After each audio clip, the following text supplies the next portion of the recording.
tell our elected government what we're doing under the appropriate circumstances, because there are military applications that need to be handled in a very careful manner.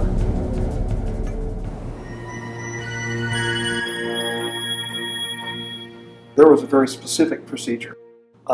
After we would be brought in with our helper biologists, there was controlling helper biologists, those in the gallery, and then the introduction specialist, which was myself on a number of occasions.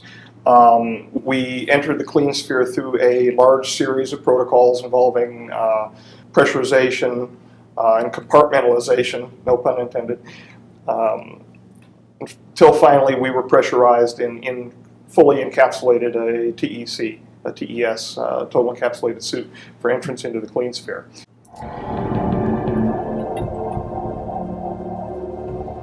I believe he and associates were transferred separately. Mm-hmm. He to the originally to the Groom Lake facility, okay, and an associate to, I believe, Los Alamos. I have no independent verification of where the associate went, though. All I can say is that he was there at Site 4. He was hunched over most of the time, could not support himself fully, given muscular atrophy, and that had to do with the peripheral neuropathy by which he was suffering. So he would grunt and move toward me almost in a flopping fashion. Feet were large in comparison to what we would say our feet would be. How many toes? He was unclothed 4. 4. And he was unclothed, which bothered him. He wanted to wear clothing and was refused in every turn. Called himself captive, and justifiably so.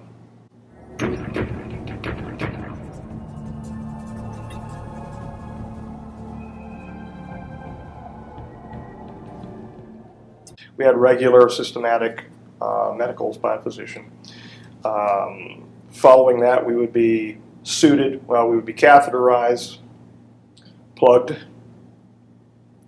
and suited. Communication apparatus was placed on our heads. We had a cooling system set up. It was, for all intents and purposes, it was a spacesuit. It was a total encapsulated suit, something like what you would find in an A.S.M.R facility. It was more of a regular space-type suit with joints. We were suited up, we were pressurized, and then walked with our cooling system and our hosing down a ramp into the ambassadorial suite. Following that, we were led up a gantry-way, which had been moved into position by the clean sphere, which had been previously rotated up through an iris through the floor. He was held actually below ambassadorial suite level, and that was raised up as needed. What they did with him down there, he didn't say, and they didn't tell me. It was not a need-to-know issue. Apparently, they dealt with the cleaning of the sphere and all of that down there. The regular housed animal maintenance as they treated him. You want an experience of Site 4, watch the Andromeda strain. Right. Except for there's a little more color inside of Site 4.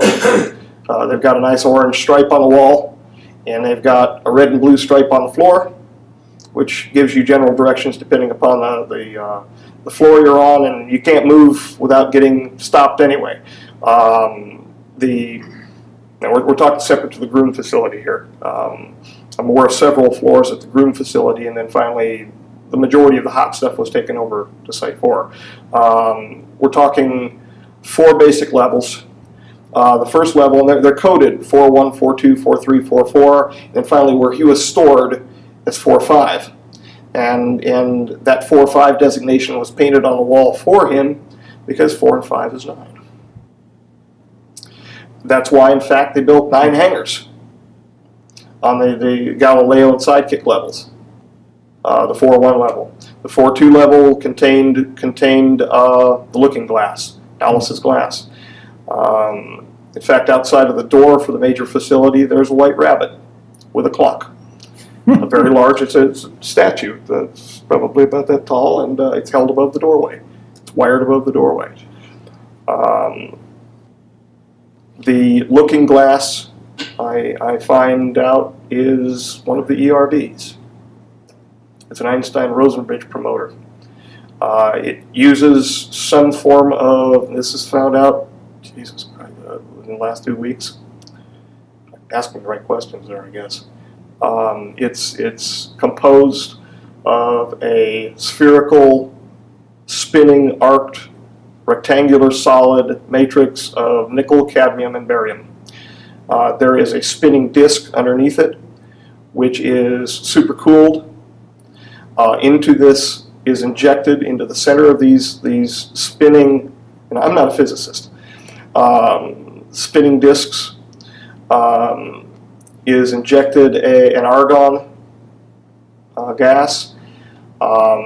Into that is injected some type of repulsion matter. It's a gravity repulsion matter.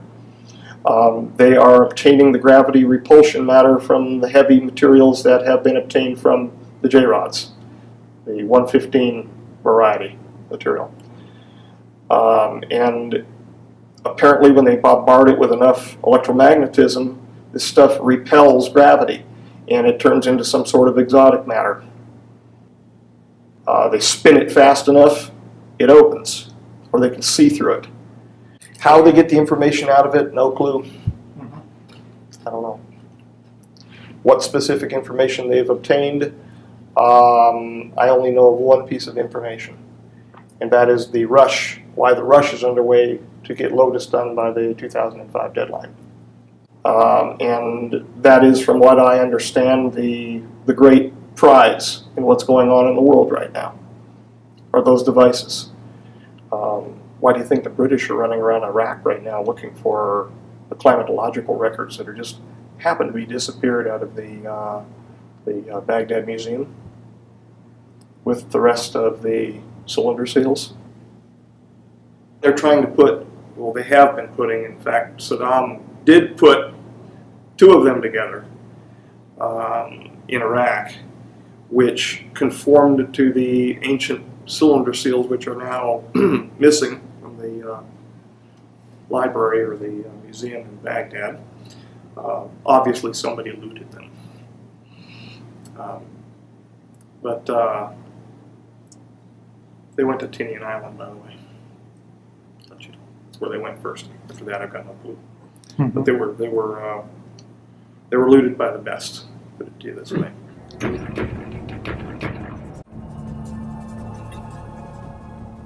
There are a number of nodes on the planet, from what I'm understanding, that naturally are sensitive, electromagnetically, I don't know, okay? They're naturally sensitive to the space through which we pass.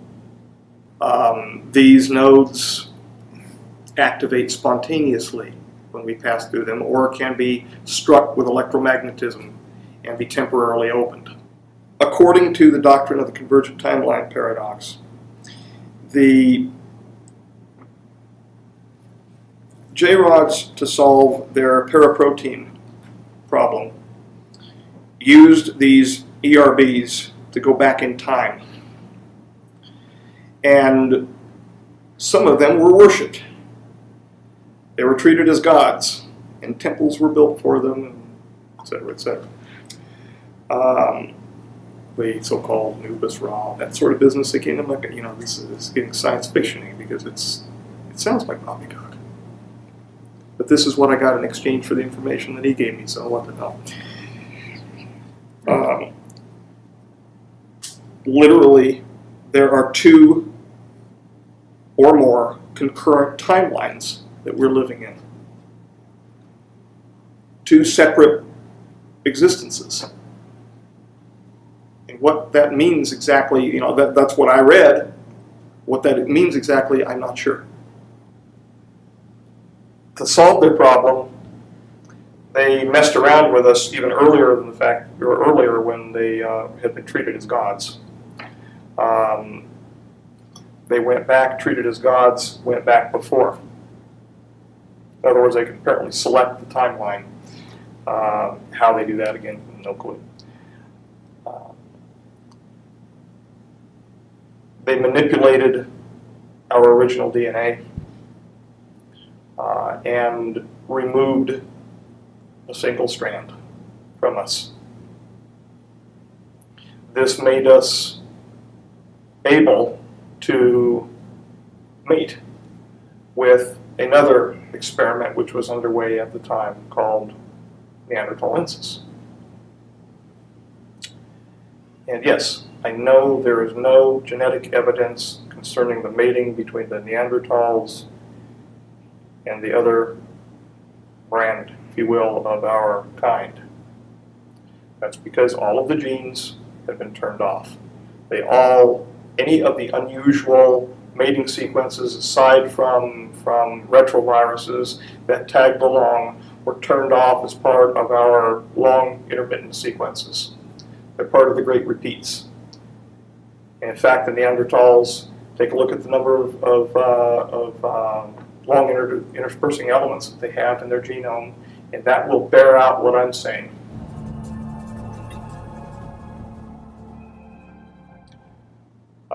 I would be very happy and very relieved to feel as though I was responding to the elected government of the United States of America with what talents God's given me. I'm responsible to the people of the United States of America. The nature of the information to which I'm privy is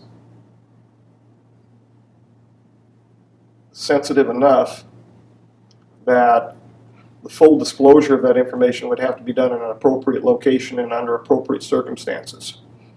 Certain military application information would have to be done in a closed session milieu for the national security. The Congress knows it's not in control. They know that this is a wild train out of control. And they want that control back. They're not stupid. They know that there are things that are going on down the hall from them that they can't fathom. They deserve to have that back in their hands because that's what they were elected to do. And if we care at all about what's left of our Constitution, they deserve to have that in their hands. Aren't we the masters of our destiny in our country?